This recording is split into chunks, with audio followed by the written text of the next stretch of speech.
Interjections show excitement or emotion. They're generally set apart from a sentence by an exclamation point.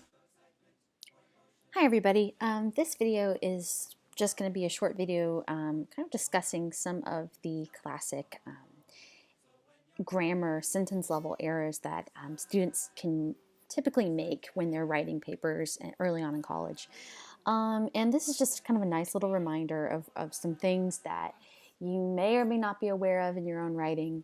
I know we've had some conversations already about the fact that grammar is not everything, but particularly when you get towards the end of writing a paper and you're polishing and you've put in a lot of time and effort, it's super helpful to, look over the little things, read the paper out loud, try to catch the typos and things like that, because obviously the final product will look more clean, polished, and will put me in a good mood too as I go to grade it. So just a few things to keep in mind that you may or may not do when it comes to grammar. And just as a reminder too, and this is all junction themed. If you don't know what that is, go Google Schoolhouse Rocks Junction. You can go watch the silly YouTube video, or I can post a link to it too on Canvas. But remember with grammar that you already do most things correctly. No one knows all the grammar rules, especially if you're a native speaker of the language. It's impossible to know them all. But now the time to brush up your grammar is in college, because those skills can last you throughout your professional career. And of course, application is the only goal. It doesn't make you any more or less smart to know grammar. Grammar has nothing to do with intellect. It's just making sure that paper is polished. So one thing that students kind of end up doing often is misusing apostrophes. Sometimes students will, if you see this little guy, they'll have like a plural word and they'll try to put an apostrophe in it, or vice versa. And really remember that we only use an apostrophe when to show possession. So it would be like if that was the women's restroom, then you use the apostrophe between the S and the N in the word women's. Students still, and I suffer from this one too. They get the wrong its. There's one that's ITS, and that actually is the one that shows possession. If I were to say the house is big, its chimney is made of brick, its there is showing possession of the chimney of the house. That's the pronoun it.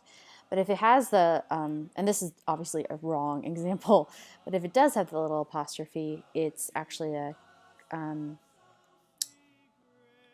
it's a contraction, sorry, it's a contraction of it and is together.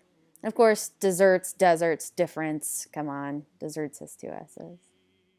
A couple other things, wrong word students sometimes get everyday and everyday mixed up. That's a good example. When everyday is together, it's an adjective showing clothes that you happen to wear every day. Affected and effect, students get this one mixed up. I sometimes do too. But if you're using the A version of this word, it's the verb. So, and the E is the noun. Here, except sounds the same, but obviously two very different meanings. And of course, there, and there. Make sure you use the right one. If you need help with any of that, or if you want me to kind of talk to you more about wrong words, I'm happy to do that. Sentence fragments. Sometimes it's okay to have sentence fragments, but if it looks like this, it's not. If you're doing this type of thing where you actually have like sentences that start with which, this word, you're actually making kind of a bad mistake when it comes to sentence fragments. Usually though, when students make sentence fragments, they just really like periods, and they'll like cut off a sentence before it's really over, and what they should have used is a comma, which is this example here. Sometimes though, students use too many commas and not enough periods.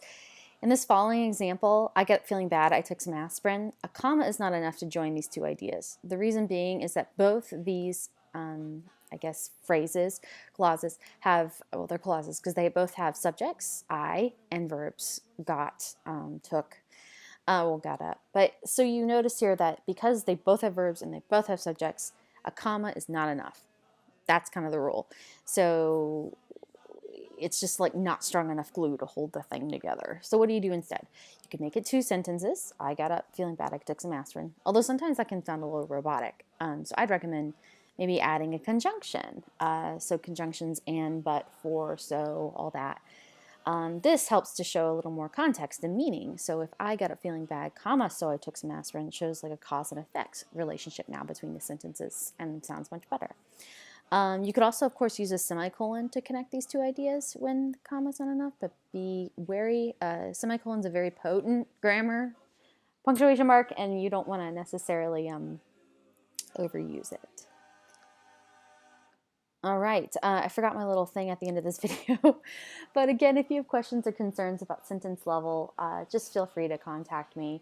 Also, a great tip I have, at least it works for me, everyone says to read your paper out loud because you're going to catch the mistakes that are happening, maybe your brain, because your brain's always kind of editing as it goes. So it doesn't often catch mistakes a lot when you're reading silently or in your mind.